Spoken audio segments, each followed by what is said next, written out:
साठवणुकीसाठी जागेअभावी बंद ठेवण्यात आलेले बुलढाण्यातील खामगाव येथील नाफेड अंतर्गत सोयाबीन खरेदी केंद्र अखेर पुन्हा सुरू करण्यात आले आहे।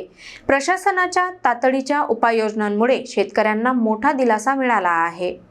बुलढाणा जिल्ह्यातील खामगाव येथे नाफेड अंतर्गत सुरू असलेले सोयाबीन खरेदी केंद्र काही दिवसांपूर्वी अचानक बंद करण्यात आल्याने शेतकऱ्यांमध्ये मोठी चिंता निर्माण झाली होती। खरेदी केलेल्या सोयाबीनच्या साठवणुकीसाठी पुरेशी जागा नसणे आणि गोदामापर्यंत माल वाहतुकीसाठी वाहनांची कमतरता ही या बंदची प्रमुख कारणे होती। केंद्र परिसरात मोठ्या प्रमाणावर सोयाबीन साठून राहिल्याने नव्याने येणारा माल ठेवण्यास जागा उरलीच नव्हती। परिणामी 31 डिसेंबर पासून हे केंद्र तात्पुरत्या स्वरूपात बंद ठेवण्याचा निर्णय प्रशासनाला घ्यावा लागला। मात्र खरेदी केंद्र बंद राहिल्यामुळे शेतकऱ्यांची होत असलेली गैरसोय लक्षात घेऊन प्रशासनाने तातडीने हालचाली सुरू केल्या।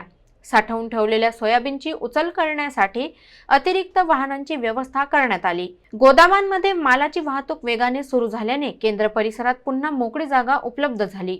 साठवणुकीची अडचण दूर होताच खामगाव येथील नाफेड सोयाबीन खरेदी केंद्र पुन्हा कार्यान्वित करण्यात आले आहे। खरेदी प्रक्रिया पुन्हा सुरू झाल्याने शेतकऱ्यांमध्ये समाधानाचे वातावरण असून आता आपला शेतमाल वेळेत विक्रीस नेता येणार असल्याने शेतकऱ्यांना मोठा दिलासा मिळाला आहे। प्रशासनाने पुढील काळातही अशा अडचणी येऊ नयेत यासाठी योग्य नियोजन करण्याचे संकेत दिले आहेत।